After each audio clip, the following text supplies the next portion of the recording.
it's all about enjoying the process, especially in any long-term goals you have. I'm going to talk MMA context just because this is the whole point of this channel, but this is the process. This is start, this is the end result. This is the process to get to the UFC. This is the UFC. If I don't enjoy this here, most likely I'm not going to get to this, because this is what allows me to get to that. And if I hate this moment, this 10 years, I'm not going to put as much effort into my training, I'm not going to get as much out of my training, and because of that, I'm not actually going to improve as much. We want to improve as much as we can, and the way you do that is being present within the moment. But if you don't like something, you're not really present. You're thinking of what Bob's getting for lunch, or you're thinking what your mum's going to say when you call her up for her birthday. You don't really think about the training. You're thinking about outside environments, and that's going to hinder your performance. And that is why it's so important to enjoy this middle bit, this process, before you get to this destination. And one way that I found to help enjoying this process is knowing when to let your guard down a little bit. And this is a bit of counterintuitive of what I normally say is grind, work ethic and everything along those lines. But sometimes, if you've had a really hard camp for a fight, sometimes you should let yourself go out, or should let your guard down, should let yourself eat some certain food, because sometimes, even in camp, it can be very strategic to do so, because it can benefit you mentally. And sometimes those benefits mentally can overtake those physical benefits or physical disadvantages it's going to get. Let's take an example.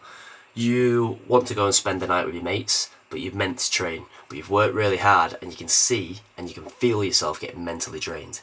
If you carried on training at that mentally drained stage, you're not enjoying that process anymore. So come the day after, you're not going to put as much into that session because you're mentally drained.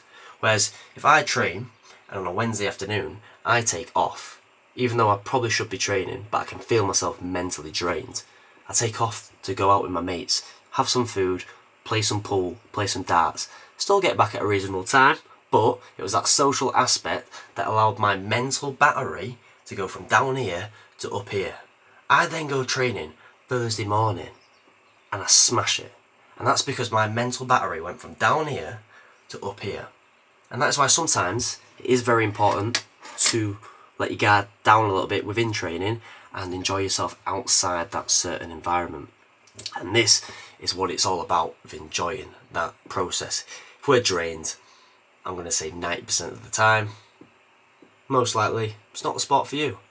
For me, example, when I do my training week, I know when it gets to Thursday afternoon, I am knackered and I'm a little bit drained, especially in camp. I take that Thursday afternoon off. I go out with my mates, have some food, I'll walk around, I might go play crazy golf, I might play pool, I might just go on a little walk. But taking that afternoon off is, I think, vital for my longevity of enjoying the process of MMA.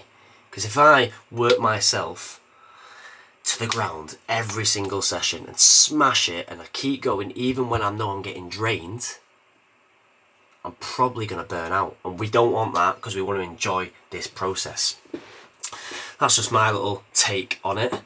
Yes, there's probably some people that don't really enjoy it and still make it to the top, but it's the rare few that do so. This is just my approach. If you want to have a healthy connection and relationship with the sport, this isn't just MMA, this could be with any sports, this could be with even work at home or some sort of self-development. But if you feel yourself getting mentally drained, to enjoy that process, sometimes you've got to take a step back to go 2 steps forward, because those mental advantages is going to outweigh the physical disadvantages you're going to get. Because if I miss a training, physically I've missed that, I might have missed something on my fitness, but mentally I've gone up 2 steps. So when it comes to training the next day, I am going to absolutely smash it. But that's how we do things around here, because we're built different, and I'll see you in the next one. Bish, bash, bosh, pow!